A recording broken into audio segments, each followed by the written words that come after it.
Ramadan is a school.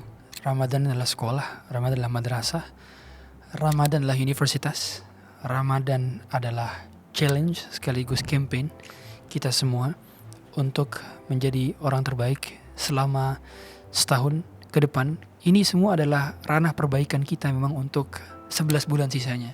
Maka orang yang tidak bisa memperbaiki 1 bulan ini, maka bagaimana dengan bulan-bulan lain? Kalau di bulan ini telah Allah suasanakan kita mudah untuk melakukan ketaatan dan sulit untuk melakukan kemaksiatan. Karena di antara makna dibukakannya pintu-pintu surga maksudnya adalah dimudahkannya kita mengamalkan amalan-amalan penghuni surga. Banyak kegagalan kita hari ini adalah kegagalan karena kita tidak mendapatkan keberkahan waktu, bukan karena tidak punya waktu. Makanya banyak orang yang super sibuk, tapi sebenarnya dia tidak berjalan bergerak, dia hanya berjalan di tempat. Dahulu aku sholat duha agar rezekiku lancar. Setelah aku belajar rezeki, ternyata sholat duha itu adalah rezeki yang lebih besar daripada permintaanku. Wow. Kadang kita beribadah, kita berdoa untuk mendapatkan pencapaian dunia. Padahal ibadah itu adalah pencapaian dunia terbesar. Di dalam hati manusia itu ada emptiness, ada ruang kosong, ruang hampa. Apabila kita semua punya kenikmatan dunia, ruang kosong itu gak terisi. Satu-satunya pengisi dari ruang kosong itu adalah Halo semuanya, kembali lagi di podcast Suara Berkelas. Hari ini happy sekali, spesial episode Suara Berkelas versi Ramadan. Kita kedatangan tamu spesial, ada Ustadz Abdurrahman Zahir. Masya Allah, ahlan. Ya, alhamdulillah. Terima kasih Ustadz. Saya happy sekali Ustadz. Masya Allah, Karena banyak hal yang ingin Bila tanyakan di podcast kita hari ini. Dan bagi teman-teman yang mau hidupnya lebih berkah, yang mau Ramadannya lebih luar biasa, aku sarankan untuk nonton podcast ini sampai selesai. Ustadz, salah satu tanda akhir zaman yaitu kita semua ngerasain waktu terasa sangat singkat. Padahal detiknya tuh gak ada yang berkurang gitu ya. Semua orang masih punya 24 jam dalam sehari. Aku pernah lihat salah satu postingan dan kalimat Ustadz yang bilang bahwa mungkin keberkahannya udah tercabut gitu ya. Bagaimana kita tahu bahwa kita sudah dicabut keberkahannya setiap hari kita menjalani aktivitas bekerja dan lain sebagainya? Iya. Itu tanda akhir zaman yang telah disampaikan oleh Rasulullah SAW, yang beliau sendiri mengatakan di antara tanda-tanda hari kiamat adalah an yataqarabaz zaman. Waktu semakin dekat, waktu terasa semakin singkat. Kita terasa sibuk tapi hakikatnya kita berjalan di tempat. Kita seperti mengayuh kapal yang bocor atau perahu yang telah bolong. Kita seperti mengayuh dengan usaha keras, dengan effort yang besar, tapi sebenarnya kita gak kemana-mana. Dan itu terlihat dari sedikitnya produktivitas kita dalam melalui hari-hari dan waktu-waktu yang semakin hari kita semakin justru burn out. Kita merasa lelah, kita merasa capek. Padahal sebenarnya kegiatan-kegiatan positif itu harusnya membuat kita bahagia. Dan tanda-tanda di antara tercabutnya keberkahan itu adalah ketika kita ngerasa bahwa pekerjaan-pekerjaan itu sama sekali tidak membuat kita berprogres secara duniawi pun akhirat. Sehingga dicabutnya keberkahan yang padahal kita tahu di zaman terdahulu, di kalangan para ulama, di kalangan para orang-orang yang hidup di zaman klasik, mereka benar-benar bisa memaksimalkan detik demi detik mereka dengan banyaknya karya, dengan banyaknya produktivitas, dengan banyaknya pencapaian, dengan waktu yang singkat. Dan itu tidak bisa kita raih hari ini. Yang kita tahu karya-karya para ulama, karya-karya para orang-orang yang berprestasi di zaman terdahulu, dalam beberapa jam saja mereka bisa menghasilkan masterpiece. Dalam beberapa detik saja mereka bisa menghafalkan banyak hal. Dalam beberapa waktu dan dalam beberapa sesi mereka bisa melakukan pencapaian milestone yang orang-orang lain hari ini boleh jadi tidak bisa melakukannya. Jadi kemampuan kita dalam melakukan hal-hal yang bermanfaat untuk kehidupan orang-orang setelah kita, dan itu diperoleh dengan waktu yang terbatas, itu adalah tanda keberkahan. Dan seringkali kita terstuck di sebuah keadaan di mana kita banyak melakukan persiapan-persiapan untuk melakukan aktivitas, ternyata kita malah sibuk dengan persiapan ya, bukan malah melakukan hal tersebut gitu. Sebagai contoh dalam hal belajar saja. Ya. Kita berusaha untuk menghilangkan distraksi berbagai macam hal baru belajar. Akhirnya belajarnya cuma sedikit. Boleh jadi belajarnya cuma 5 menit, 10 menit, 15 menit, Ya. 20 menit, sisanya scrolling. Sisanya doom scrolling, sisanya Netflix, sisanya tonton highlight Premier League. Sisanya hal-hal yang kontraproduktif. Yang padahal kalau kita lihat 24 jam kita sama dengan 24 jam mereka di zaman dahulu. 24 jam kita sama dengan 24 jam orang-orang berkelas di zaman dahulu. Sama dengan orang-orang yang punya pencapaian terhebat di zaman terdahulu. Hanya saja mereka punya keberkahan waktu yang hari ini kita tidak punya. Dan waktu terasa sebentar. Kita seolah-olah gak bisa ngapa-ngapain. Dan kita seolah seperti berjalan di tempat yang sama yang kita gak gerak sama sekali. Dan penyebab itu semua adalah dosa. Penyebab itu semua adalah dosa. Dosa yang mencabut keberkahan waktu. Karena memang kalau kita melihat semua tools hari ini itu harusnya dapat membantu kita menjadi lebih produktif. Search engine, AI, teknologi-teknologi termutakhirkan, itu semua harusnya dapat membuat kita semakin terimprovisasi dengan matang, membuat kita lebih banyak berkarya, membuat kita lebih banyak pencapaian-pencapaiannya, karena toolsnya banyak.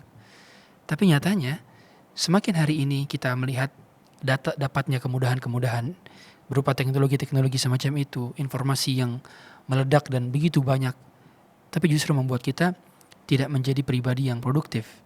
Ini artinya ada kesalahan pada hubungan kita dengan Allah Ta'ala. Karena yang menciptakan keberkahan waktu itu adalah Allah.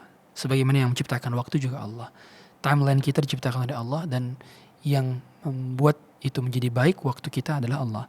Makanya di dalam Al-Quran Allah sangat banyak bersumpah dengan waktu. Allah bersumpah dengan waktu asar, wal asar. Allah bersumpah dengan waktu duha, wad duha. Allah bersumpah dengan waktu malam, wal lail. Allah bersumpah dengan waktu siang, wan nahar. Allah bersumpah dengan makhluk yang mengatur waktu. Salah satunya adalah matahari. Kita tahu beredarnya matahari adalah indikator perubahan waktu. Allah bersumpah dengan matahari, wasyams. Allah bersumpah dengan rembulan, wal qamar. Ini menunjukkan bahwa waktu adalah dimensi yang sangat penting bagi kehidupan manusia dan banyak kita lalai. Dan ketika di hari kiamat, Nabi SAW pernah menyampaikan di antara tanda hari kiamat itu adalah kita setahun terasa seperti sebulan, sebulan terasa seperti sepekan, sepekan terasa seperti sehari, serasa seperti 1 jam, dan semakin berkurang. Yang kita lihat betapa banyak kita nggak merasakan dampak yang kita hasilkan dari scrolling di sosial media. Kita ingin tanya berapa persen yang bisa kita recall lagi dari tontonan kita di sosial media? Mungkin lebih dari 10%. Gak lebih dari 10%. Scrolling kita itu kita nggak benar-benar tahu apa yang kita scrolling, dan kita seringkali nggak tahu batasan waktu. Padahal kita telah melaluinya 2 jam, 1 jam, 30 menit.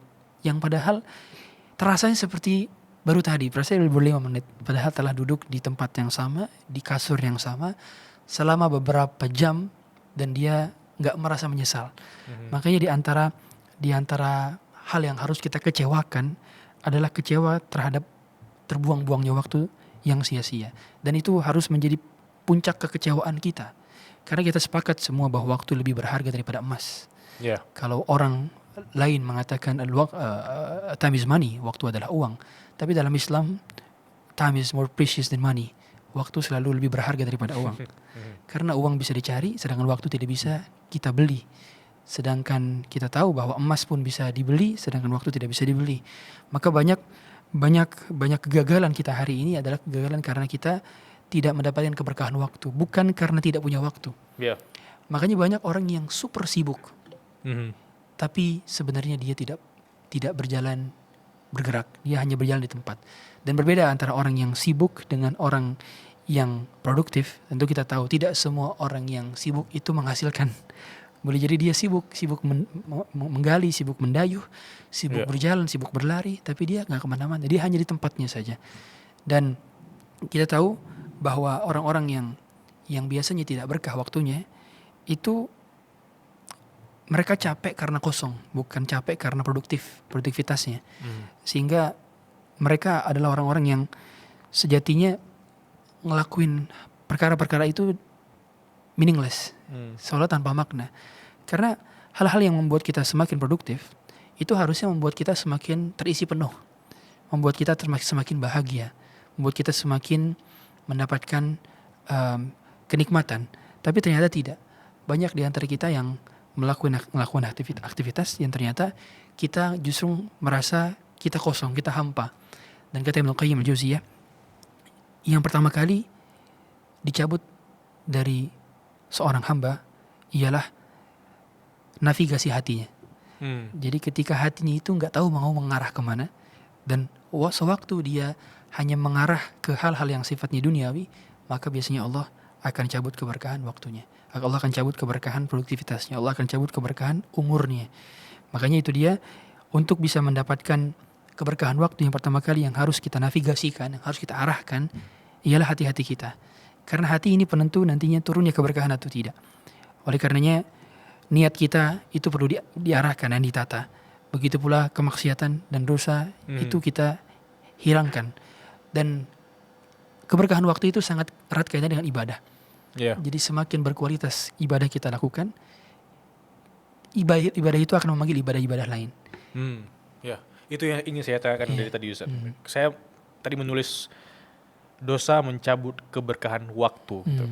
Jadi setiap hari orang ibadah, let's say setiap hari orang berpuasa, orang sholat dan segala macam, tapi mereka gak sadar kadang itu mereka melakukan itu dalam tanda kutip formalitas. Mereka tidak tahu bahwa apakah itu diterima atau enggak, apakah mereka benar-benar deep atau khusyuk melakukan hal itu gitu. Gimana caranya supaya kita orang-orang yang masih beginner atau orang-orang yang di bulan Ramadan ini sangat-sangat serius untuk mau berkembang, tahu bahwa dari sisi hati terdalam, dari batin kita, bahwa ibadah kita diterima, puasa kita, sholat kita, atau apapun yang kita lakukan secara ikhlas itu beneran diterima. Iya. Di antara tanda hati diterima, amal kita diterima, ibadah kita diterima, sebagaimana kata Imam Ibnu Qayyim al-Jauziyah, adalah kita bersemangat untuk mengerjakan kebaikan lainnya. Karena ketika kebaikan yang satu diterima, kebaikan itu akan memanggil kawan-kawannya, saudara-saudaranya, circle-nya. Dalam konteks ini, para ulama sering menyebutkan bahwa kebaikan itu punya circle. Kebaikan itu punya teman, kebaikan itu punya kawan, kebaikan itu punya sahabat. Dan kapanpun kita memanggil salah satu di antara mereka, mereka akan memanggil sekawannya, mereka akan memanggil gengnya, mereka akan memanggil circle-nya. Oleh karenanya kita seringkali, tatkala kita sudah memperbaiki kualitas sholat kita akan tergerak untuk umroh, kita akan tergerak untuk bersedekah, kita akan tergerak untuk berwalidain. Dan sebaliknya, keburukan pun memanggil kawannya. Keburukan punya circle-nya, keburukan punya kawannya, keburukan punya sahabatnya. Kapan kita memanggil salah satu di antara mereka, mereka akan panggil sama mereka. Mari kita lihat, satu dosa itu memanggil dosa-dosa lain. Kapan kita melakukan kemaksiatan satu, dia akan memanggil dosa-dosa yang lebih besar lagi, yang tidak pernah kita pikirkan sebelumnya. Dan itulah mengapa memang kita harus paksakan diri kita untuk beribadah, agar kita terpanggil lagi untuk melakukan ibadah-ibadah yang lain. Kemudian yang kedua, di antara tanda diterimanya ibadah kita adalah kita lebih mudah sensitif terhadap dosa. Oke. Iya. Hati kita lebih sensitif lagi, yang mana sensitivitas itu terasa di dalam hati. Orang-orang yang dia sudah diterima amal ibadahnya biasanya punya dampak sebagaimana parfum yang kita tidak bisa melihat wujudnya kalau disemprot, tapi kita bisa mencium aromanya. Sama amal soleh pun demikian. Ada aroma dari amal soleh itu berupa sensitivitas di hati. Kita semakin peka, kayaknya ini salah deh. Kayaknya ini harus dibenerin deh. Kayaknya tadi saya salah deh. Bahkan dalam hal-hal kecil saja itu ada kegelisahan di dalam hati. Kita pernah ngerasa saat iman kita sedang berada di puncak-puncaknya, berada di klimaks-klimaksnya, kita bisa merasakan itu dari kesalahan-kesalahan kecil itu terasa berat di hati. Dosa-dosa kecil itu jadi gak diremehkan lagi sama kita. Sebelumnya, tatkala kita belum benar-benar bertaubat, belum benar-benar kembali, belum benar-benar take a U-turn, itu biasa aja. Boleh jadi biasa aja. Kata-kata kotor biasa saja. Menyakiti hati orang biasa saja. Menggibah biasa saja. Tapi begitu kita berada di level puncak keimanan, hal-hal yang sebelumnya kita remehkan, itu jadi besar. Sebesar-besarnya. Kita akan ngerasa itu seperti beban gunung. Dan memang demikian, tanda orang beriman itu adalah dia seperti berada di bawah kaki gunung. Dia khawatir gunung itu menimpa dirinya. Tapi karakter orang-orang yang terbiasa dengan melakukan maksiat, dia anggap dosa kecil, dosa besar bahkan, itu seperti lalat yang menempel di hidungnya, kemudian dihalau dengan tangannya. Seperti itu yang Nabi SAW sampaikan. Ya. Poinnya adalah hati kita semakin sensitif. Kemudian yang ketiga, di antara tanda amal kita diterima adalah kita itu jadi mengherankan diri kita sendiri, dan kita malah jadi membenci kemaksiatan yang sebelumnya kita lakukan. Kita jadi ngerasa aneh, kok bisa ya dulu kita ngelakuin kayak gitu? Iya. Kok bisa kepikiran? Kok bisa gitu? Kita malah jadi mengherankan diri kita, kok bisa? Kok ada orang seperti saya ketika zaman terdahulu bisa seperti itu? Dan kita berusaha untuk membencinya, dan kebencian kita kepada dosa kita di masa lalu itu menjadi stimulus diri kita untuk semakin menjauhkan dan gak mau buka pintu-pintu di masa lalu lagi. Maka itu ketika beli taufik. Makanya orang ketika merasakan puncak keimanan, dia akan merasa, mohon maaf saya dengan kosakata, jijik dengan dosa di masa lalu. Dia akan merasa muak dengan dosa di masa lalu. Akhirnya dia gak akan mau kembali lagi, karena dia ngerasa itu sudah dikubur lama-lama, dan dia gak mau balik lagi ke tempatnya di masa lalu. Dan lagi-lagi akan dibukakan pintu-pintu kebaikan yang lebih mudah lagi, dan akan dipertemukan dengan orang-orang sesirkelnya. Karena burung-burung itu akan berkumpul dengan sesamanya.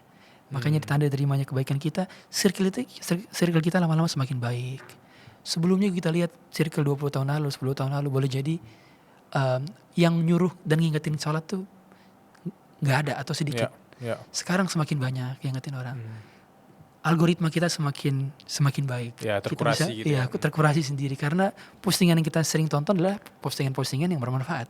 Postingan-postingan yang membawa kita untuk mengingat kembali Allah. Dan grup-grup WhatsApp kita serta teman-teman yang kemarin nyuruh kita bermaksiat itu jadi sungkan. Sungkan, kayaknya dia udah beda deh sekarang, kayaknya dia sudah memperbaiki diri sekarang. Malah mereka justru tertarik untuk belajar. Dan itu kita bisa saksikan sedikit demi sedikit fasenya, dan jangan lupa untuk disyukuri kenikmatannya agar Allah tambah. Saya suka kata-kata kurasi atau seleksi tadi, sampai kemudian seperti banyak yang bilang bahwa hidup itu bukan sekedar milik orang yang paling pintar, tapi orang-orang yang bisa beradaptasi dan bisa menyesuaikan sama perubahan zaman. Ditarik ke konteks kehidupan, banyak yang bilang bahwa kita dihidupkan di dunia ini dalam tanda kutip mengikuti ujian gitu. Ada seleksi juga gitu, kayak orang masuk PNS ya, ada seleksinya sampai kemudian terkurasi dan terpilih mana orang-orang yang berkelas gitu, orang-orang yang kemudian terpilih secara kualitasnya.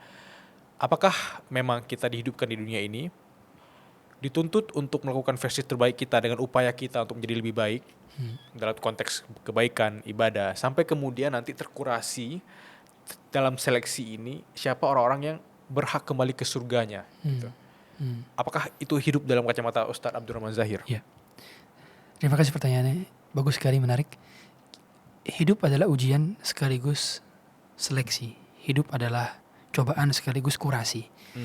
Sehingga ketika kita diuji, memang kita tahu ujian itu untuk menyeleksi, sekaligus ujian untuk menguji seberapa tahan seseorang di dalam mengarungi kehidupan dan seberapa sukses dia dalam mengarungi ujiannya. Makanya kalau kita lihat, semua tanah boleh jadi mendapatkan air hujan.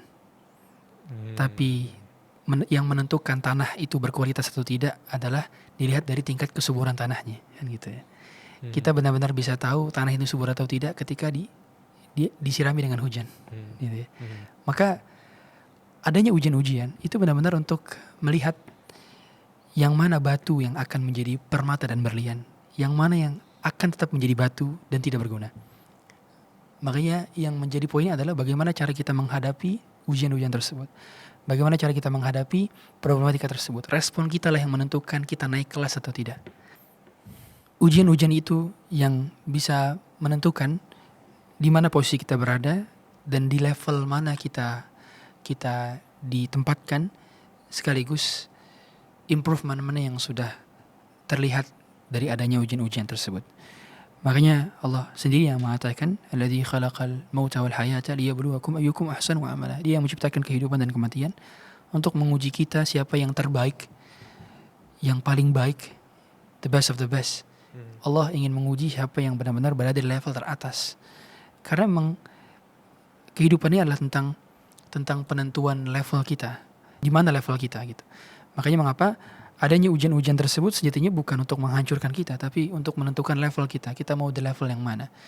Dan kita tidak akan benar-benar naik level kalau kita nggak diuji. Bukankah dalam sekolah kita tahu untuk bisa naik kelas ada ujiannya, ada UTS-nya, ada UAS-nya, semua untuk naik kelas kayak gitu. Kita nggak akan bisa naik ke level berikutnya kalau kita nggak ngalamin ujian tulis dan ujian lisan kalau dalam konteks sekolah. Maka dengan demikian Allah ingin menunjukkan kita sudah layak naik kelas, maka kamu harus ikut ujian. Kita tahu bahwa tidak semua peserta didik itu layak untuk ikut ujian. Hanya mereka yang memenuhi requirement-nya, hanya mereka yang memenuhi persyaratannya. Siswa itu nggak semuanya bisa ikut UAS loh. Ada persyaratan yang harus dipenuhi. Misalkan kalau dalam konteks sekolah dia harus bayar SPP, dia harus ikut UTS sebelumnya, baru bisa ikut UAS. Sama. Ketika Allah berikan kita ujian, berarti kita telah fit all the requirements. Kita telah memenuhi seluruh persyaratan dan layak untuk ikut ujian. Maka ketika kita mengikut ujiannya, berarti Allah telah memprediksi, dan Allah sebenarnya sudah tahu kemampuan kita. Allah sudah tahu kemampuan kita. Hanya saja itu sebagai hujah atau sebagai alasan untuk dia nantinya, dan sebagai kemampuan untuk diri untuk mengukur sejauh mana kapasitas dia. Meskipun guru sebenarnya sudah tahu berapa ujian atau hasil yang didapatkan oleh murid. Makanya takdir mengenai manusia Allah sudah tahu seberapa mampu kita dalam mengarungi berbagai macam problematika kehidupan. Hanya saja kita memang perlu mengukur diri seberapa mampu kita ketika kita mengikuti tesnya atau ujiannya.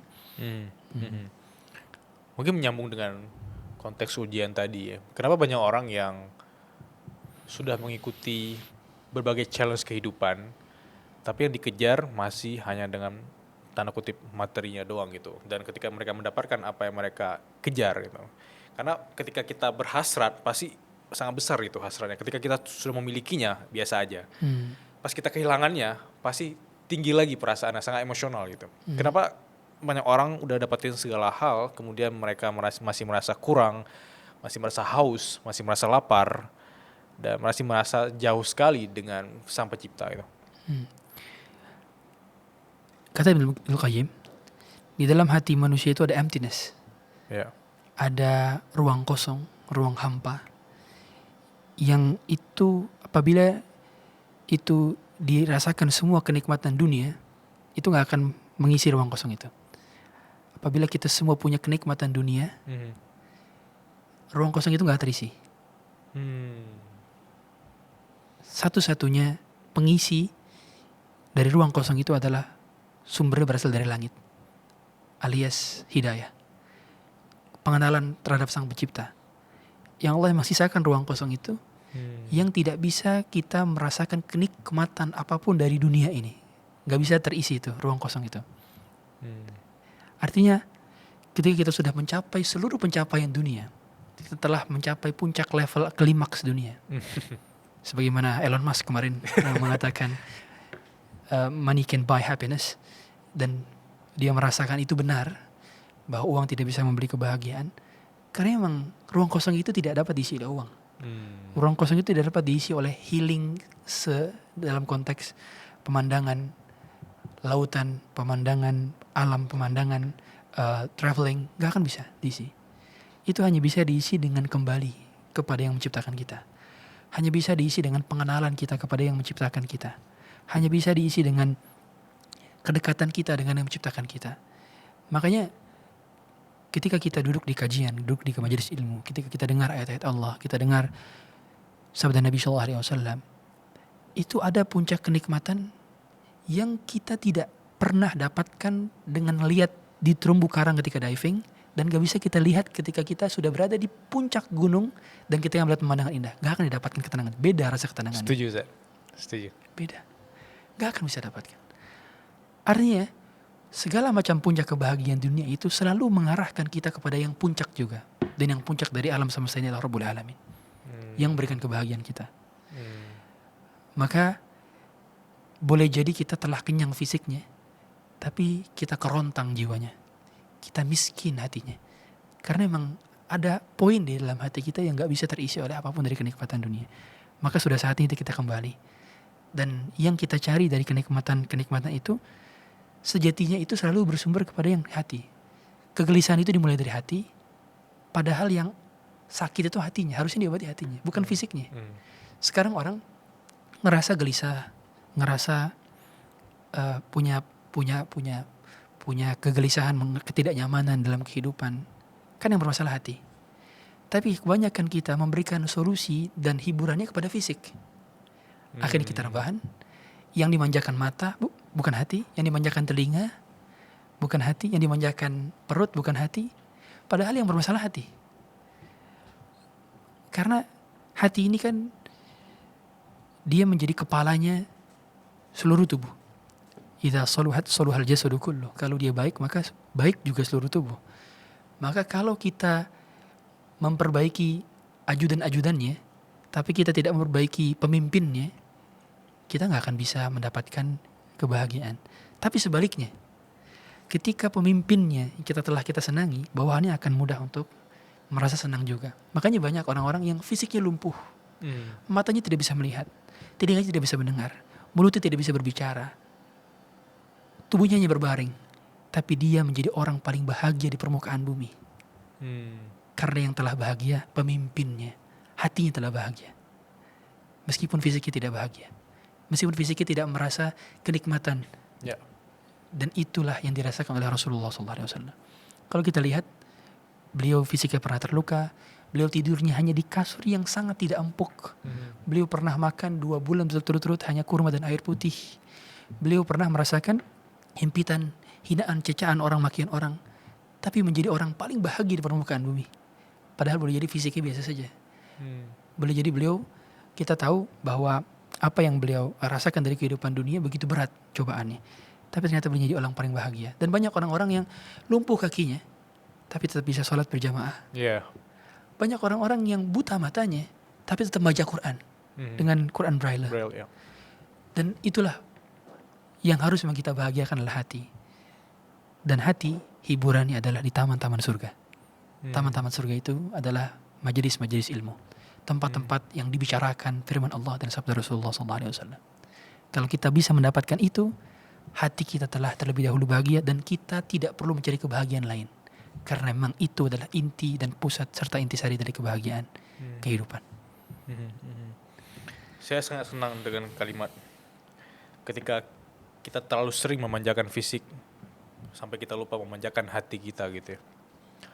Tapi di tengah dunia sangat bising ini, di tengah banyaknya distraksi, bagaimana mungkin kita bisa memanjakan hati kita karena kita sendiri itu tidak mengenal diri kita sendiri gitu. Apakah ada korelasi antara mengenal diri sendiri terdahulu sampai kemudian kita bisa menyayangi hati kita dan kita bisa lebih dekat dengan Sang Pencipta? Apakah ada korelasi itu? Karena banyak sekali orang-orang sekarang terdistraksi, kemudian berakar ke overthinking, ke stres, melihat kemajuan orang, merasa tertinggal. Apakah ada korelasi ketika Ustaz melihat itu?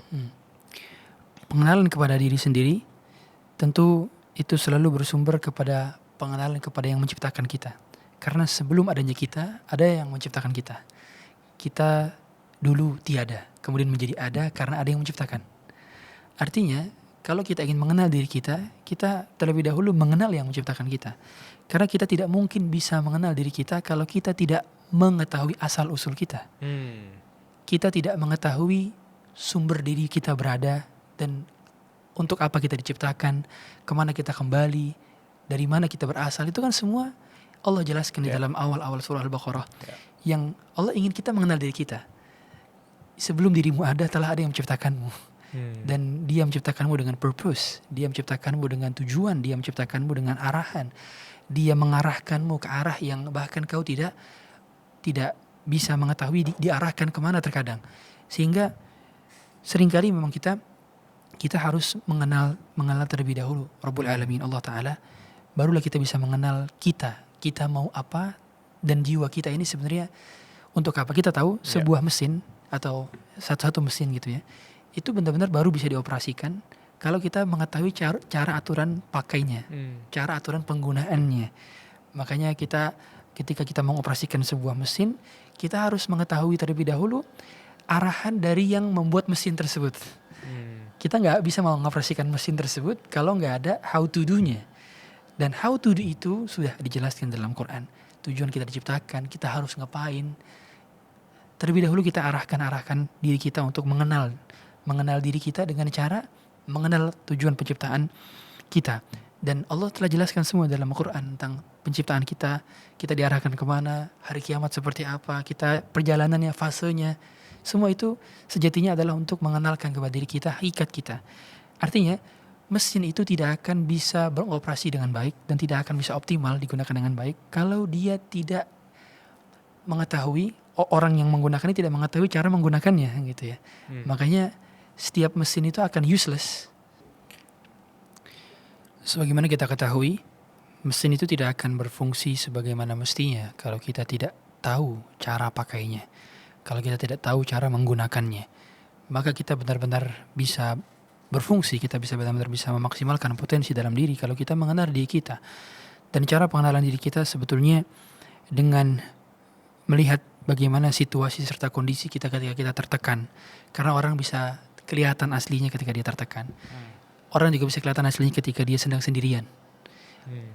Tidak setiap orang itu terlihat ketika sedang beramai-ramai, tapi ketika sendirian dia bisa mengetahui seberapa kadar imannya, seberapa kadar dirinya. Dan orang juga bisa mengetahui dari hal-hal yang dirinya merasa dihargai terhadap hal tersebut.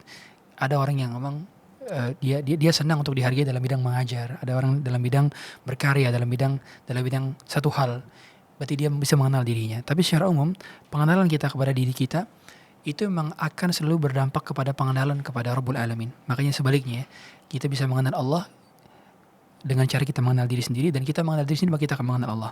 Sebagaimana ungkapan yang disampaikan oleh Ibnu Qayyim, "Man 'arafa qadra nafsihi haqqal ma'rifah 'arafa Allah." Siapa yang mengenal dirinya sebenar-benarnya, maka dia akan mengenal Rabbul Alamin. Artinya kalau dia benar-benar mengenal kelemahannya, dia mengenal kemampuannya, dia mengenal ketidakmampuannya, dia mengenal semua hal tentang dirinya dengan sebenar-benarnya, dia akan benar-benar mengenal penciptanya. Sebagai contoh, kalau dia mengenal kelemahan dirinya, dia akan butuh pihak yang menjadi penguatnya. Kalau dia mengenal dirinya butuh sandaran, dia akan mengenal bahwa sebaik-baik sandaran adalah Allah. Kalau dia mengenal dirinya bahwa dia butuh makanan, maka dia mengenal bahwa sebaik-baik pemberi makanan adalah Allah. Semua hal, kalau kita mengenal ketidakmampuan kita akan mengenal siapa provider kita.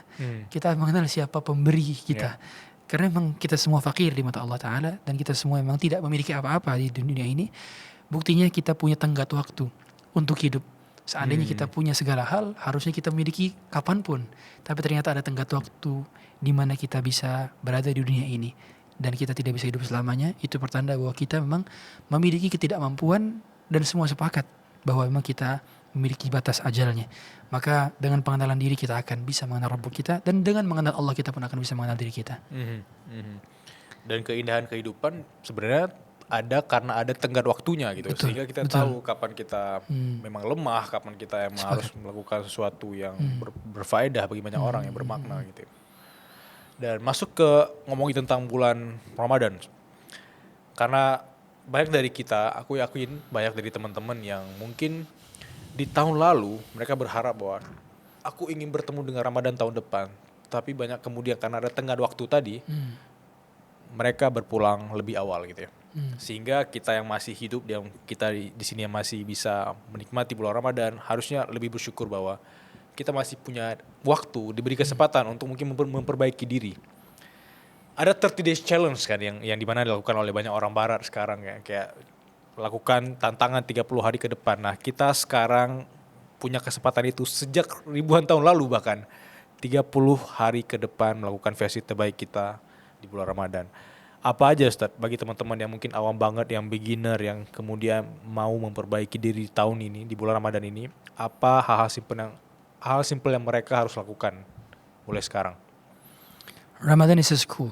Ramadan adalah sekolah, Ramadan adalah madrasah, Ramadan adalah universitas, Ramadan adalah challenge sekaligus campaign kita semua untuk menjadi orang terbaik selama setahun ke depan. Karena sejatinya memang Ramadan ini adalah bonus, masa-masa bonus. Kita tahu kita semua dapat suasana yang tidak sama dengan bulan-bulan lain. Karena memang Allah telah mensuasanakan dibukakan pintu-pintu langit, ditutupnya pintu-pintu neraka, melungunya para syaitan, dan dimudahkan kita dalam melakukan ketaatan. Maka ini semua adalah ranah perbaikan kita memang untuk 11 bulan sisanya. Maka orang yang tidak bisa memperbaiki 1 bulan ini, maka bagaimana dengan bulan-bulan lain? Kalau di bulan ini telah Allah suasanakan, kita mudah untuk melakukan ketaatan dan sulit untuk melakukan kemaksiatan. Karena di antara makna dibukakannya pintu-pintu surga maksudnya adalah dimudahkannya kita mengamalkan amalan-amalan penghuni surga. Dan dibukakan pintu-pintu langit itu maksudnya adalah dimudahkannya kita untuk diterima amalnya ke langit, karena penerimaan amalan itu melalui langit.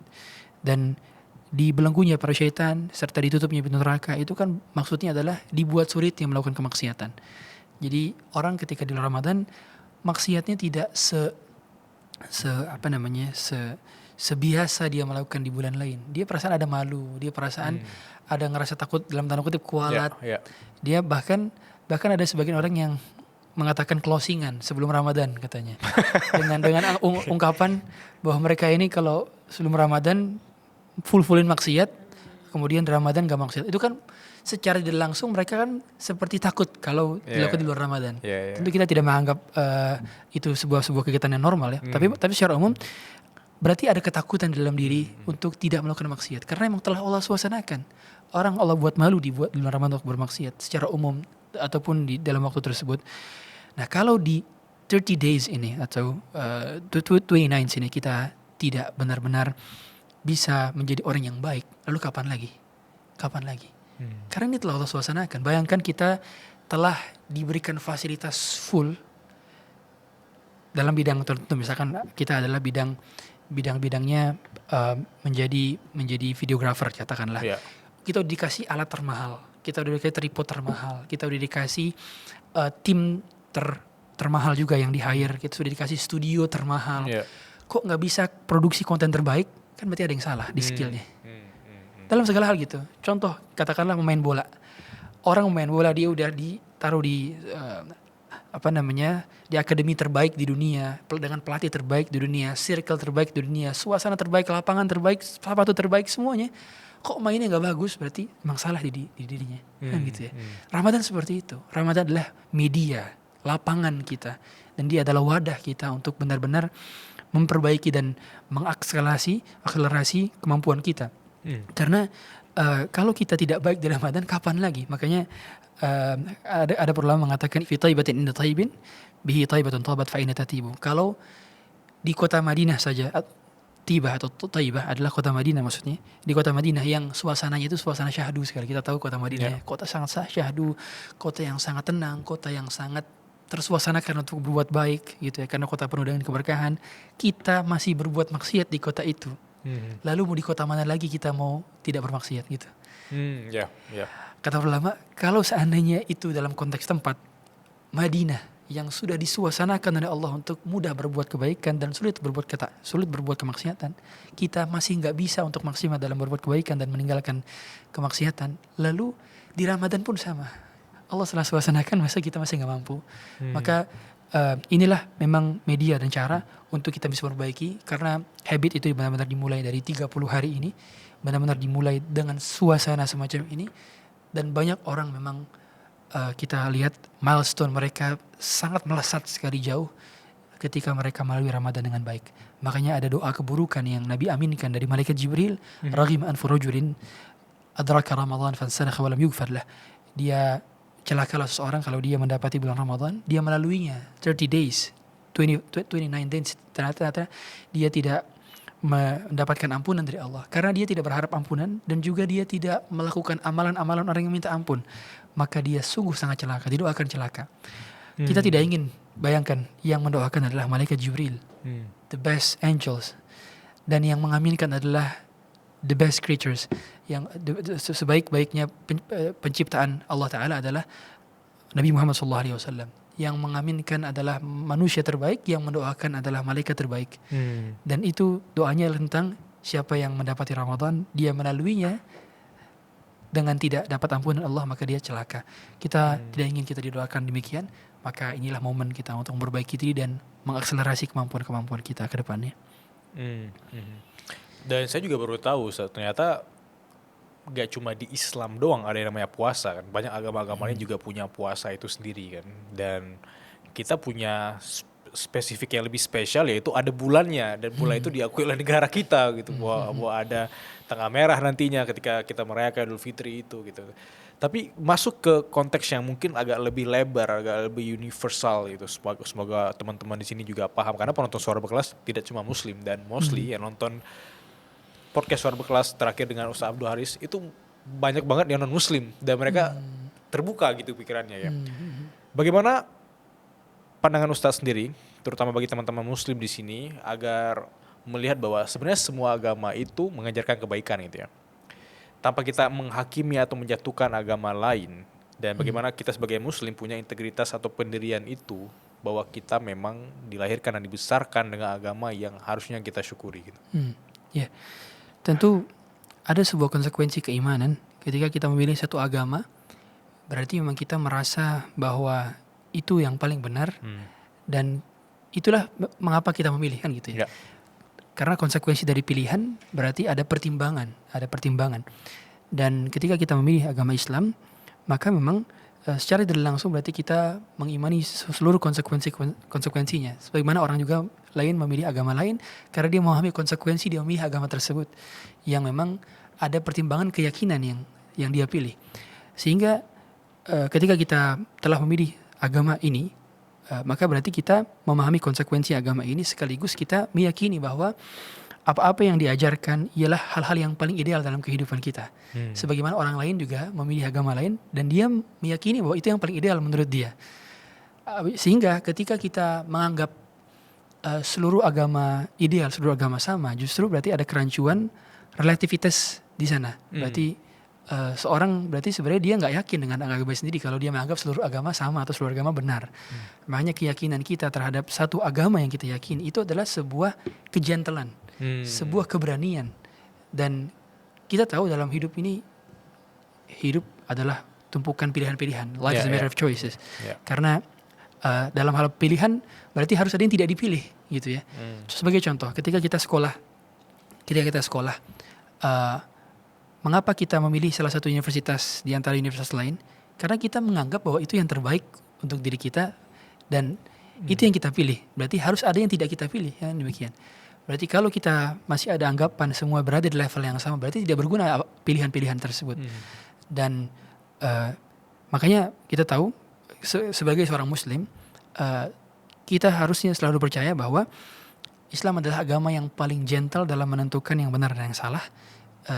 Dalam hal keyakinan, tetapi dalam hal kelembutan adalah agama yang paling harusnya mengajarkan memang kelembutan, memang demikian. Jadi dalam hal prinsip akidah kita adalah agama yang paling gentle menentukan akidah, tapi dalam hal muamalah kita adalah agama yang paling rahmat dalam hal akhlak.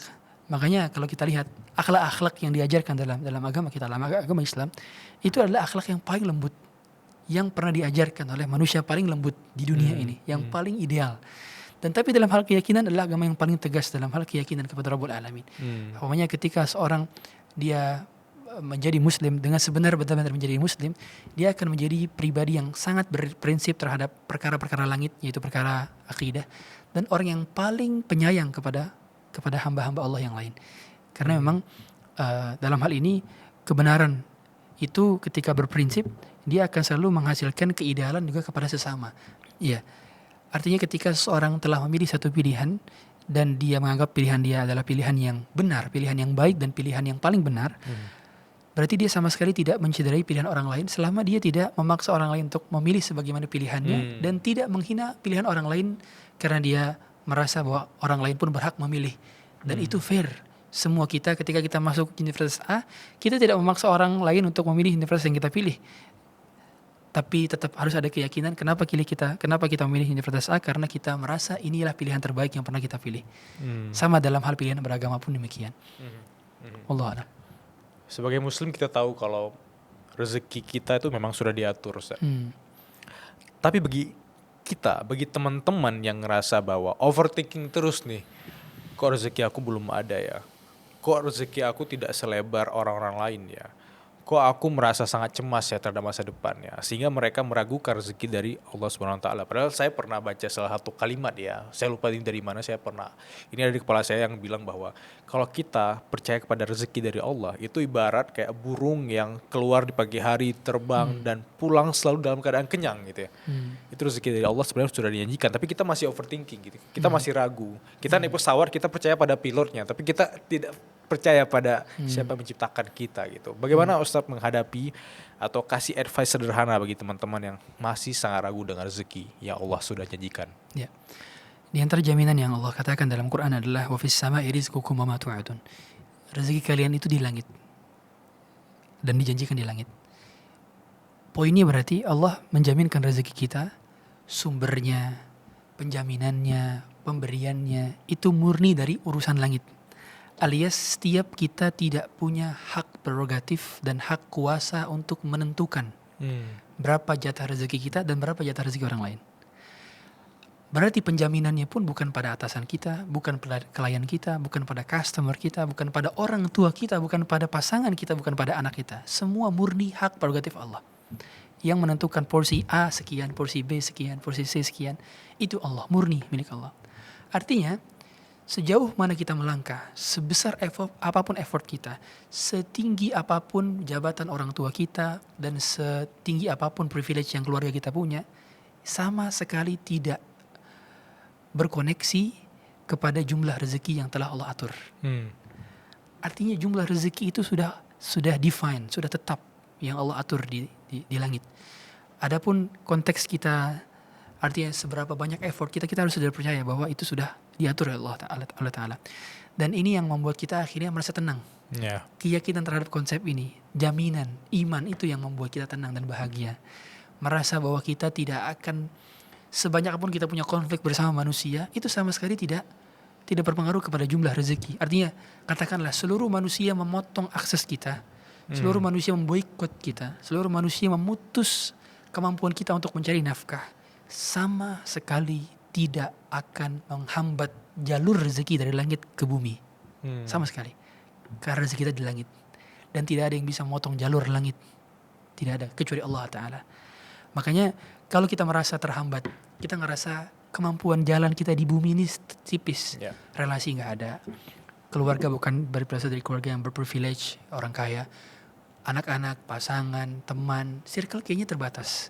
Secara kalkulasi angka di atas kertas, impossible untuk bisa mendapatkan pintu-pintu kebesaran lainnya. Tapi bagi yang menyangka bahwa rezeki di langit, langit itu tidak, hadirin, langit itu kan kita tahu semua bahwa langit, kita bisa akses ke langit kapanpun. Hari ini kita keluar berdoa langsung sampai ke langit. Gitu. Nggak ada batasan. Artinya kalau di bumi ada skat, di bumi ada batasan, di bumi ada restriction, di bumi ada boikot, tidak akan pernah bisa kita terbatasi dari yang di langit. Makanya kalau di bumi kita merasa sempit, percaya rezeki kita di langit. Dan koneksi kita ke langit tidak akan terputus selama kita terus berkoneksi kepada yang di atas. Itulah mengapa setiap kali kita merasa overthinking, percaya lagi, kembali lagi kepada ayat-ayat yang sudah Allah turunkan, kepada janji-janji Allah yang telah Allah berikan. Dan kekhawatiran itu sudah Allah jelaskan di dalam Al-Quran. Bahwa banyak hewan-hewan yang hidup tenang. Kita tahu burung itu gak punya kulkas. Ya. Sebagian tadi disebutkan itu salah satu potongan hadis memang. Yaitu Nabi menganalogikan Allah berikan rezeki kepada burung yang dia pergi dalam keadaan lapar dan pulang dalam keadaan kenyang. Dia tidak punya stok makanan di rumah. Alias yang dia makan hari itu adalah yang dicari hari itu. Tapi sebegitu tenangnya. Kita lihat seluruh makhluk-makhluk itu hidup tenang dan hidupnya santai. Satu-satunya makhluk di bumi yang hidup tergesa-gesa dan terburu-buru manusia doang. Ya, kalau kita lihat. Karena mereka, kita katakan, mereka tidak konsumsi AI. Mereka tidak konsumsi YouTube, Facebook, Instagram, WhatsApp. Mereka nggak konsumsi itu. Mereka nggak punya akses untuk mengetahui sejarah sebelumnya dan memprediksi sejarah setelahnya. Mereka nggak punya akses itu. Tapi mereka adalah makhluk-makhluk yang tenang. Makhluk-makhluk yang tidak terburu-buru. Makhluk-makhluk yang selalu percaya bahwa kalau mereka diizinkan untuk hidup besok pagi, ada rezeki untuk besok pagi. Kalau mereka hidup untuk hari ini, berarti mereka masih punya rezeki untuk hari ini. Sesederhana itu. Karena rezeki sangat bergantung kepada kuota umur, kuota usia. Artinya selama Allah berikan kita usia sekian, berarti ada jumlah rezeki sekian. Berarti kalau misalkan kita ditakdirkan meninggal besok, berarti rezeki kita pun terputus besok. Makanya Nabi SAW yang mengatakan, Inna nafsa lan tamuta hatta tastawfiya rizqa. Sungguh jiwa itu, manusia itu tidak akan diwafatkan sebelum tuntas jatah rezekinya.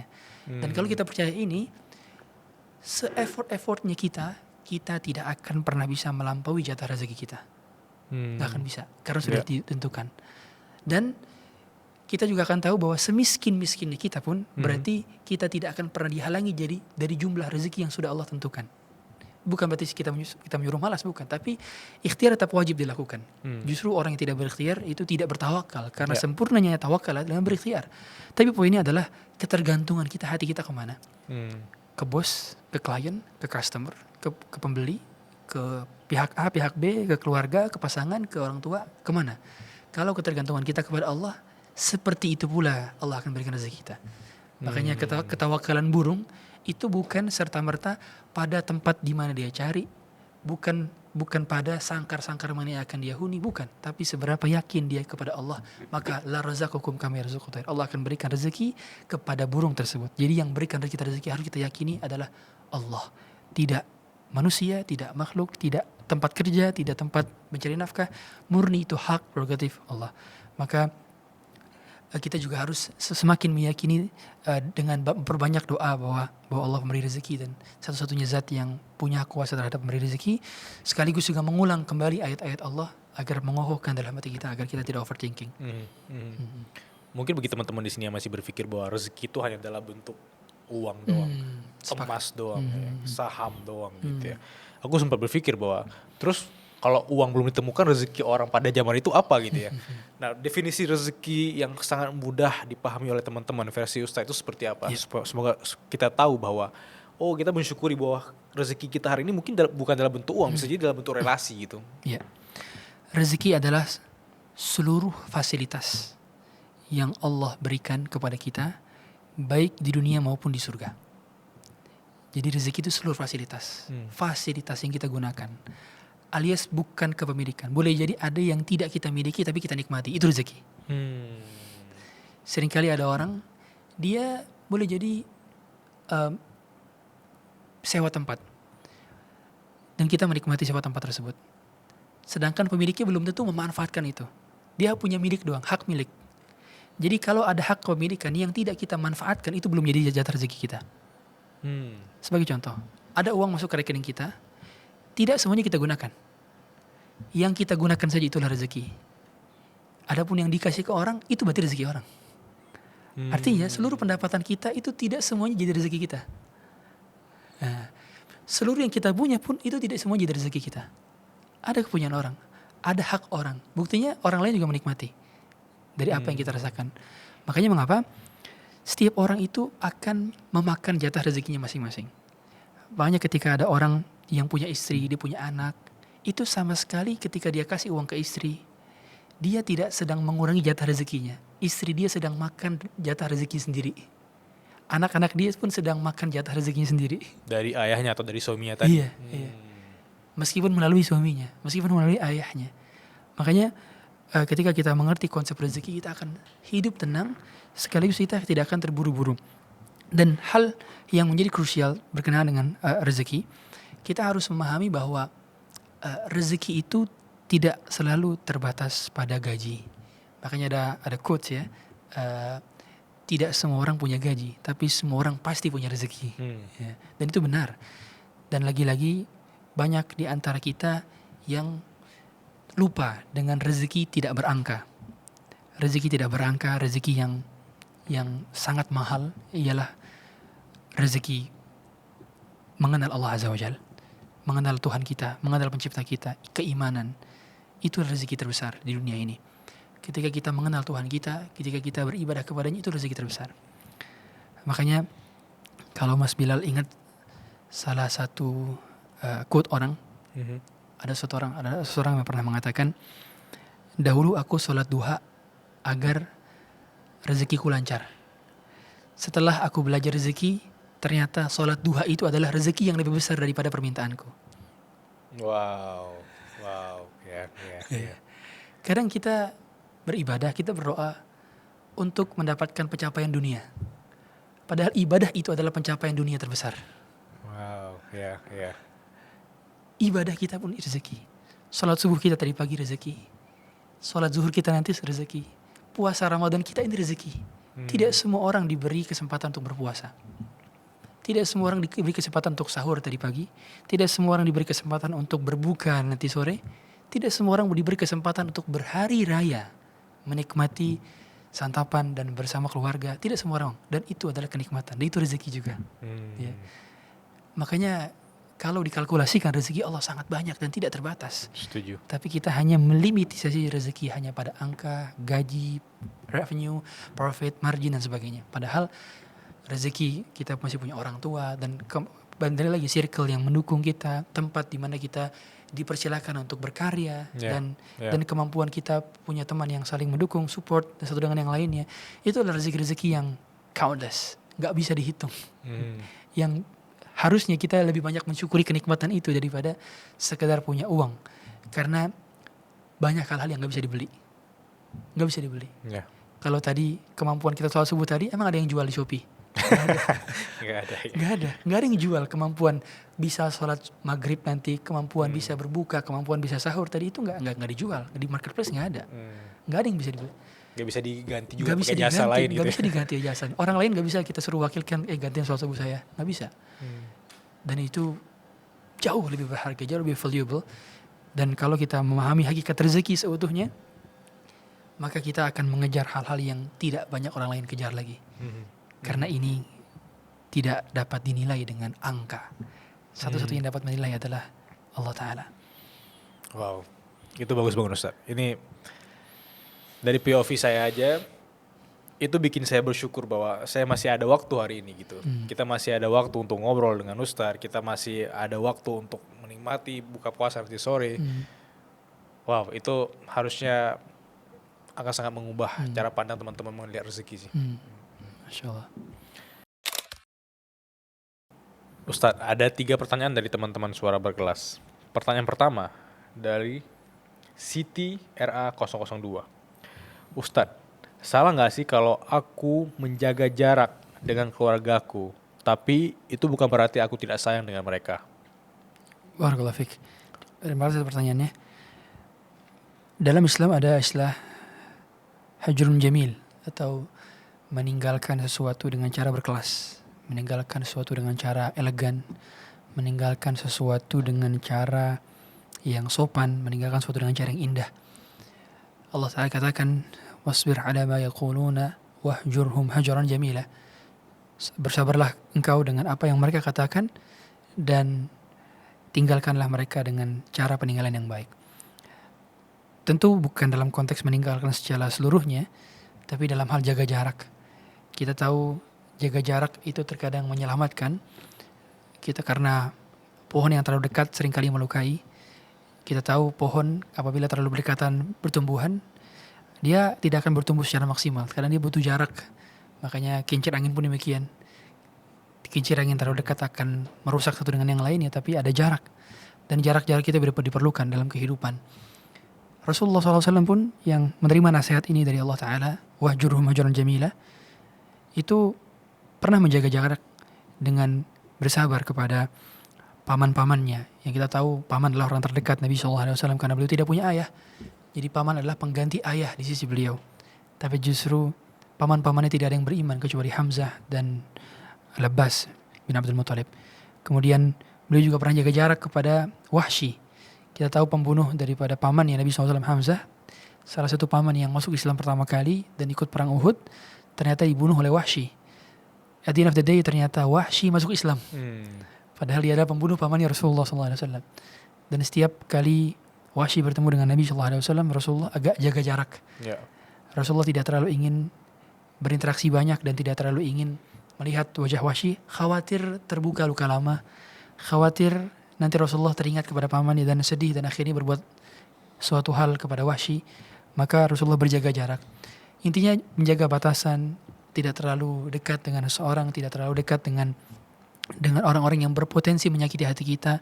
Sewajarnya tentu kita tetap berbuat baik, tetap kita elegan, tetap kita tidak membalas keburukan sebisa mungkin, ya. Karena memang kebaikan hanya dibalas dengan kebaikan, dan sebaik-baik balasan yang kita dapatkan dari orang yang melukai kita adalah di akhirat kelak. Jadi dengan balasan pahala. Ya, kalau kita tidak balas di dunia, akan ada pembalasan di hari kiamat, dan itu lebih berkesan, lebih berkelas, dan lebih menguntungkan buat kita. Karena di akhirat atau di hari kiamat nanti tidak ada currency lagi berupa mata uang. Hari ini orang berbuat zalim bisa dibayar. Hari ini orang berbuat zalim bisa dia melakukan hal persuasif lain dengan hadiah. Tapi di hari kiamat tidak ada currency, tidak ada mata uang berupa uang, tidak ada mata uang berupa hadiah. Yang ada adalah pahala dan dosa. Entah itu pahala orang buat kita atau pahala kita buat orang. Entah itu dosa orang buat kita atau dosa kita buat orang. Maka beruntunglah orang-orang yang dia mendapatkan banyak hinaan, cacian, makian. Harusnya memang, karena dia bisa mendapatkan tabungan lebih banyak di hari kiamat. Tapi poinnya, kita bukan mencari hinaan sebanyak-banyaknya, bukan mencari bulian sebanyak-banyaknya. Tapi ketika kita bersisi dengan orang di dunia ini, tentu kita tidak diperkenankan untuk membuat kezaliman yang lebih besar atau membuat kezaliman lagi kepada dia. Cukuplah Allah yang membalasnya. Kalaupun memang ada bulian berupa fisik, maka memang ada balasan di dalam Islam itu, yaitu mata dengan mata, telinga dengan telinga, tangan dengan tangan, ya harus setara. Dalam hal ini kita boleh membela diri, tapi ketika memang ada slack dengan seorang, maka selesaikan dengan cara yang elegan dan minta maaf kalaupun misalnya kita tidak salah. Kemudian setelah itu kita agak berjaga jarak dengan tujuan kita khawatir untuk menciptakan potensi konflik yang baru. Karena kita tahu setiap interaksi pasti memiliki potensi friksi. Setiap interaksi pasti punya potensi clash. Semua hal. Interaksi manusia selalu ada clash. Bahkan interaksi penghuni surga saja di dunia, Abu Bakar dan Umar radhiyallahu ta'ala anhuma, mereka juga pernah clash. Dua-duanya penghuni surga. Dua-duanya dijamin surga. Dan kita tahu Rasulullah SAW pun ini pernah bersisi dengan istrinya, sama-sama penghuni surga. Artinya Rasulullah bahkan pernah juga memboikot istrinya selama 1 bulan. Beliau di dalam suatu ruangan yang tidak ada istri-istrinya, dan tujuannya adalah untuk menjaga jarak supaya mereka belajar. Terkadang demikian. Meskipun demikian, ketika kita bersisi dengan seorang atau dengan keluarga, maka usahakan jangan larut masalahnya lebih daripada 3 hari. Sebagaimana kata Nabi SAW, la yahjurul muslimul muslima fawqa 3. Tidak boleh seorang muslim itu mendiamkan muslimin ini lebih daripada 3 hari. Ternyata para pakar dari psikologi menyatakan bahwa orang yang mendiamkan orang lain lebih daripada 72 jam, dia tidak lagi menjadi objektif. Dia menisbatkan kesalahan itu kepada personnya, padahal kita tahu person dan sikap itu bisa berubah. Akhirnya dia selalu memikirkan orang tersebut dan tidak bisa kembali kepada luka lama. Dan banyak pakar juga menyebutkan bahwa 3 hari itu bisa menjadi pemicu. Harusnya ingatan tersebut hanya di short term, jadi ke long term. Akhirnya dia dendam. Akhirnya dia sulit melupakan, padahal harusnya diselesaikan. Makanya Nabi SAW menyampaikan, wa khairuhum alladzi yabda'u bis-salam, dan orang terbaik di antara kedua yang berselisih adalah orang yang pertama kali memulai salam, memulai dulu pendekatan, memulai lagi untuk memperbaiki hubungan. Karena kita tahu hidup dunia ini semakin punya banyak musuh, itu semakin ruwet kehidupan, banyak masalah-masalah kehidupan. Kalau ditambah lagi dengan drama-drama kecil itu yang kita besarkan, hidup kita hanya menjadi tumpukan drama yang tidak ada endingnya, tidak ada akhir episodenya. Makanya selesaikan masalah-masalah itu dan jaga jarak sebagai langkah preventif, itu pun diperbolehkan. Allah a'lam.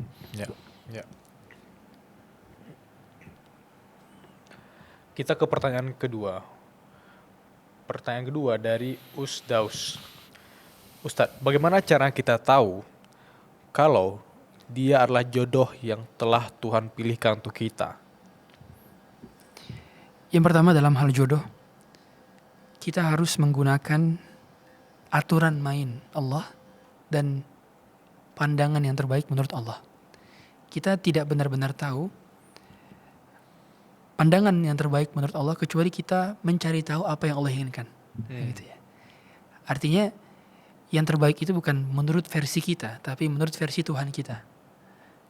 Artinya kita gunakan adalah perspektif atau sudut pandang dari pencipta kita.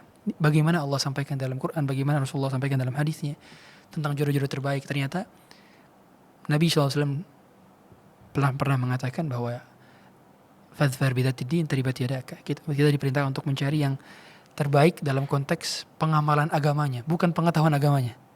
Pengamalan agamanya. Lihat bagaimana akhlaknya, lihat bagaimana dia ketika marah, lihat bagaimana ketika dia didesak, bagaimana sikapnya, lihat bagaimana ketika dia berinteraksi dengan keluarganya, dan lihat bagaimana testimoni orang-orang yang pernah berinteraksi dengannya. Objektif. Dalam pemilihan pasangan itu kita harus objektif, menggunakan kacamata yang perlu dibersihkan sekinclongnya dulu, baru kita lihat. Dalam arti, jangan kedepankan perasaan, jangan kedepankan insting semata. Kita tahu kita akan berumah tangga dengan sosok tersebut dalam jangka waktu yang lama. Kita akan serumah dengannya, kita akan satu kasur dengannya, kita akan tinggal bersamanya. Artinya jangan hanya kedepankan kayaknya deh. Kita butuh objektif dulu. Kita harus tuliskan garis, poin dan nilai tertentu yang sesuai dengan keobjektifan kita. Yang kedua, istikharah. Istikharah itu artinya konsultasi dengan Allah. Istikharah itu artinya menyerahkan pilihan kepada Allah. Istikharah tidak harus ada 2 pilihan dulu minimal, atau 3 pilihan dulu minimal, 4 pilihan dulu minimal. Enggak. Istikharah itu adalah setiap kali kita mau menentukan sikap, iya atau tidak, lanjut atau mundur, diberi kemudahan atau kesukaran, itu kita istikharahkan. Dan keterlibatan kita dalam ketakwaan itu akan mengarahkan kita kepada pilihan terbaik versi Tuhan kita. Artinya semakin kita mendekat kepada Allah, semakin dipermudah mendapatkan jodoh terbaik, semakin dipermudah untuk mendapatkan pilihan terbaik. Kacamata kita seringkali buram, sudut pandang kita seringkali tidak jelas, insting kita seringkali berubah-berubah, hawa nafsu kita seringkali bergejolak. Selalu ada pilihan-pilihan yang didasari tidak berdasarkan objektivitas kita dan hal yang belum tentu terbaik di masa depan kita. Kalau kita kedepankan itu dibandingkan Allah, ingat, yang punya rahasia tentang masa depan hanya Tuhan kita. Artinya kalau kita bersama pilihan kita terbaik saat itu adalah itu, khawatir kita banyak menyesali nanti di hari kemudian. Makanya mengapa cara untuk mengetahui itu lagi-lagi tetap libatkan Allah dalam setiap pilihan, libatkan Allah dalam setiap keputusan, libatkan Allah dalam setiap sudut pandang yang mana yang terbaik. Dan lagi-lagi pernikahan adalah tentang ibadah seumur hidup. Jadi kalau kita memilih pasangan, kita berusaha untuk memilih pihak yang paling mensupport kita dalam beribadah, pihak yang paling mensupport kita dalam berhubungan dengan Allah. Karena pernikahan adalah tentang mencari teman, pernikahan adalah tentang mencari partner dalam kehidupan, pernikahan adalah tentang mencari pihak yang akan menemani setiap langkah, menutupi kekurangan, menyempurnakan kesalahan. Sehingga setiap kali kita mendapatkan itu, maka kita memang butuh pertolongan dari Allah Ta'ala. Dan jangan pernah putus asa dalam hal mencari, karena pencariannya pun berpahala. Artinya kalaupun belum dapat yang A, saya akan dapat pahala dari ikhtiar tersebut. Semoga Allah beri taufik kepada yang bertanya dan kita semua. Itu bagus sekali, Ustaz. Karena orang yang memilih jodoh masih dari kacamata fisiknya bagus, mungkin finansialnya bagus segala macam, tapi mereka lupa bahwa mereka tidak mengurasi dari bagaimana mereka berinteraksi, bagaimana sejodoh ini berinteraksi dengan orang lain juga gitu. Kita bisa ambil dari kacamata yang lebih spesifik, karena kita nggak pernah tahu bagaimana dia marah, bagaimana dia ketika sendiri, bagaimana ketika dia bereaksi saat kita lagi di low points gitu. Dan itu menurut aku cara paling sederhana untuk melihat bagaimana siapa jodoh kita. Kita ke pertanyaan ketiga. Pertanyaan ketiga dari Mas Clipper, Mas 2 Clipper.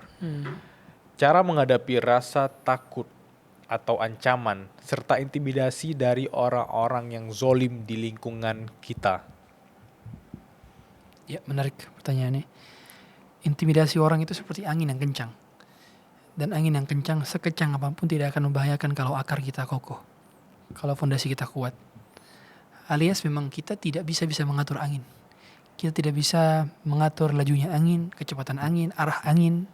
Kita tidak punya kesempatan untuk itu. Yang bisa kita lakukan adalah mengokohkan akar, menguatkan batang, serta menebalkan ranting. Kita hanya bisa itu. Dan kita semua memiliki pohon masing-masing. Dan kita tahu sebuah kaidah dalam kehidupan, semua hal telah ditulis dalam takdir. Makanya mengapa ungkapan Rasulullah SAW kepada Abdullah bin Abbas, anak muda, anak kecil yang ketika itu sedang beliau boncengi, memberikan pesan bahwa apabila seluruh manusia itu berusaha untuk memberikan manfaat kepadamu, mendukungmu, mensupportmu, menjadi followersmu, kalau Allah tidak takdirkan itu bermanfaat untukmu, tidak akan bisa. Sebaliknya, kalau seluruh manusia berusaha untuk membulimu, mengintimidasimu, mencelakaimu, melukaimu, mereka tidak akan bisa juga kecuali dengan takdir Allah. Artinya, kalau memang ada intimidasi dari orang, yang harus kita lakukan yang pertama adalah berarti itu bagian dari takdir Allah. Bagian dari rangkaian kehidupan kita, bagian dari cuplikan kehidupan kita, bagian dari garis takdir yang sudah Allah takdirkan. Yang harus kita respon adalah kita menerima itu terlebih dahulu. Menerima sebagai sebuah keyakinan bahwa itu memang telah tercatat menjadi alur kehidupan kita. Yang seandainya kita menghindar ke A, kita ke B, kita menghindar ke tempat manapun, kita tidak akan bisa menghindar dari jalur takdir. Akan tetap ada, yang pertama. Artinya kalau kita berusaha untuk berpaling, seandainya kita katakan seandainya, kita tidak akan bisa lari dari takdir Allah. Itu yang pertama. Jadi kita nerima dulu, ini takdir. Yang kedua, kita tahu hal yang bisa kita lakukan dari intimidasi itu adalah respon kita. Respon kita. Kita nggak bisa mengatur bagaimana respon orang. Kita nggak bisa mengatur tadi ya, karakter intimidasi orang, cara orang mengintimidasi, kapan dia mengintimidasi. Kita nggak punya waktu itu, kita nggak punya kesempatan itu. Maka kita bisa atur adalah respon kita, cara penanganan kita, serta kemampuan kita dalam mengembalikan yang nantinya akan bisa dikembalikan. Sederhananya begini, kita tahu bahwa yang akan ditanya oleh Allah Ta'ala adalah sikap kita kepada orang, kepada kita, bukan sikap orang kepada kita. Di hari kiamat itu yang ditanya itu kita. Artinya sikap kita lah yang akan menentukan kualitas kita. Sikap kita lah yang akan menentukan seberapa matang kita dalam respon, seberapa cerdas kita dalam bersikap. Makanya orang yang salah sikap, salah dalam bergerak, dia nantinya akan anti klimaks dan nantinya akan menentukan levelnya. Itu dia, makanya tidak semua hinaan itu dibalas. Bahkan kita tahu menjawab pertanyaan orang bodoh adalah dengan diam, gitu ya. Cara menjawab hinaan orang adalah dengan tidak membalasnya dengan ucapan, tapi dengan pembuktian. Makanya semua hal intimidasi tersebut itu kan sebenarnya sejatinya akan kembali ke masing-masing pihak. Dia akan merasakan dampak dari apa yang dia lakukan. Semua kita pun demikian. Maka kita harus percaya bahwa setiap orang intimidasinya itu tidak akan sampai kepada kita kecuali apa-apa yang telah Allah tuliskan dan gariskan. Dan yang kedua, kalaupun terjadi kepada kita berharap pahala atas intimidasi tersebut. Karena kalau kita responnya sabar, kita dapat pahala. Kalau kita responnya salah, kita justru malah mendapatkan dosa semisal. Makanya mengapa dahulu di kalangan para ulama itu kalau mereka dihina, dicaci, digibahi, dan mereka tahu, mereka kirim hadiah.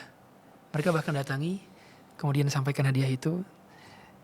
Terima kasih telah memberikanku pahala tanpa perlu aku bersusah payah untuk mencarinya. Karena bagi mereka itu sebuah pemberian gitu. Ketika dibicarakan orang, ketika diintimidasi orang, itu adalah pemberian. Dan kita kan kita bermuamalah itu kita bersikap sejatinya apa yang kita lakukan. Makanya dan adanya intimidasi itu berarti Allah memberikan pahala dari model yang lain, dari cara yang lain. Boleh jadi kita punya kesalahan di masa lalu dan kita ingin ditutup kesalahannya dengan cara ada gangguan orang lain atau ingin diangkat derajatnya. Maka khususan terhadap itu dan berusaha lagi untuk sebisa mungkin kita melakukan langkah-langkah preventif dari banyaknya intimidasi tersebut sehingga tidak terlalu masuk ke ranah-ranah yang harusnya kita bisa membentengi itu. Karena banyak orang yang dia harusnya dia nggak mengizinkan itu masuk ke dalam hatinya, tapi dia mengizinkan masuk. Akhirnya dia jadi kepikiran, akhirnya dia jadi terfokus kepada intimidasi tersebut. Padahal itu nggak bermudarat apa-apa. Sebagai contoh, semua kita barangkali pernah mengalami hate speech dari orang. Kita pernah mengalami bulian dari orang, verbal, komentar orang. Coba kalau kita lihat kembali, kalau kita nggak pikirkan itu sebenarnya nggak kenapa-napa. Coba betapa banyak komentar-komentar orang, terutama kepada influencer barangkali, komentar bulian segala macam. Coba kalau nggak dibaca, itu nggak berpengaruh sama sekali kok. Kita tetap bisa makan, kita tetap bisa minum, kita tetap bisa tidur. Tapi karena kita memikirkannya dan kita memberikan ruang kepada kosakata itu di dalam hati dan akal kita, akhirnya kita jadi tersibukkan dan kita jadi kontraproduktif. Makanya tidak semua hal kita izinkan masuk ke dalam hati dan tidak semua hal kita izinkan masuk ke dalam otak. Ingat, kapasitas hati dan otak kita terbatas. Ya. Kalau kita memasukkan sampah itu ke dalam hati kita jadi tidak produktif dan kita jadi tidak bisa memaksimalkan potensi yang harusnya bisa kita lakukan. Maka tidak usah difikirkan. Alias jangan buang-buang energi pada perkara yang kita tidak punya kapasitas untuk mengubahnya. Ingat, hate speech itu akan tetap ada meskipun kita klarifikasi jutaan kali. Ya. Komentar para pembenci tetap ada meskipun kita buat konten sebaik dan sempurna mungkin. Karena manusia yang paling sempurna saja tetap dihina, Rasulullah SAW. Dan Tuhan yang menciptakan kita pun tetap punya potensi dicela oleh orang atau makhluk Allah lainnya. Artinya tidak ada manusia hidup tanpa celaan. Dan yang mencela pun penuh dengan celaan. Maka tidak perlu memikirkan hal demikian. Fokus terhadap kegiatan yang bisa kita lakukan dan maksimalkan. Fokus berkarya. Karena tidak semua orang layak untuk mendapatkan posisi di hati dan akal kita. Ya penting itu bukan reaksi orang. Betul. Atau sikap orang. Yang penting itu yaitu reaksi kita. Betul. Ketika orang menyikapi kita ya.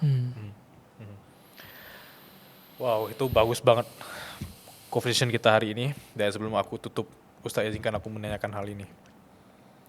The worst advice yang pernah Ustaz Abdurrahman Zahir terima. Salah satu worst advice yang boleh jadi adalah salah satu worst advice ya adalah kerjakan apa yang kamu suka, nanti kamu akan mendapatkan versi terbaik dalam dirimu. Menurut saya itu perlu dikritisi. Okay. Karena tidak semua yang kita suka itu baik buat kita. Banyak hal-hal yang ternyata yang terbaik buat kita adalah justru dari hal yang tidak kita sukai.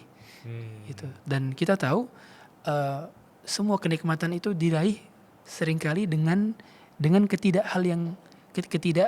ketidaksukaan kita terlebih dahulu. Sebagai contoh, dalam hal hobi pencapaian kita tahu, orang-orang dia bisa mendapatkan puncak kenikmatan suatu itu setelah proses menempuh latihan bertahun-tahun untuk bisa mendapatkan kenikmatan di bidang yang dia geluti. Setiap kita punya titik karirnya masing-masing dan itu kita penuhi dengan hal yang tidak kita senangi di awal. Ya, sebagai contoh deh, orang yang nge-gym katakan, orang yang berolahraga, untuk dia bisa mendapatkan badan yang ideal, badan yang atletis, badan yang ringan, dia bawanya enak, itu berapa kali dia harus memutuskan untuk berdisiplin dan merasa tidak enak karena dia punya jadwal makan sama temannya, jadwal makan sama pasangannya, dan dia punya jadwal yang perlu dia cut untuk disiplin dalam berolahraga. Sama seperti contoh dalam hal kasus pemain bola contohnya. Puncak karir pemain bola itu ketika dia berusaha untuk disiplin terhadap hal-hal yang dia tidak senangi di awal. Artinya kita butuh memaksakan di awal hal-hal yang tidak kita senangi untuk mendapatkan hal-hal yang kita senangi. Semua dalam konteks bidang apapun gitu di dunia ini. Dan Mas Bilal sendiri boleh jadi pernah merasakan hal itu. Hal yang kita tidak senangi tapi harus kita jalani untuk mendapatkan hal A. Artinya jangan sampai kita berpikiran bahwa kita perlu melakukan hal yang kita senangi terlebih dahulu untuk mendapatkan versi terbaik dari diri kita. Karena jiwa itu tidak akan ada habisnya. Hawa nafsu kalau tidak diarahkan dia akan liar. Makanya kita harus mengarahkan. Makanya dalam Islam itu kita harus jadi pengendali hawa nafsu. Hawa nafsu harus ikut kita. Jangan kita ikut kata dia, gitu. Karena sewaktu kita akan ikut kata dia akan mencari dia yang lain. Hawa nafsu itu berganti-ganti. Dia nggak akan stabil. Makanya yang kita ikuti adalah keidealan versi yang kita pikirkan dengan matang. Karena keinginan jiwa itu kalau dituruti akan mengarah kepada yang buruk. Makanya Allah Ta'ala katakan inna nafsal ammaratun bisu. Sungguhnya jiwa itu seringkali menyuruh kepada keburukan. Kalau kita ikuti kata hati atau kata jiwa terus-terusan, seringkali itu tidak mengarahkan yang baik. Makanya kita ikuti adalah kata Allah dan kata Rasulullah SAW. Maka kita akan dapati versi terbaik dalam kehidupan kita. Makanya banyak para sahabat, mereka tidak menyukai perang, mereka tidak menyukai harus berjihad, mereka tidak menyukai harus terjun ke medan perang. Makanya Allah katakan asa an takrahu syai'an wa huwa khairul lakum. Boleh jadi kamu benci sesuatu ternyata itu baik bagimu, boleh jadi kamu mencintai sesuatu ternyata itu buruk bagimu.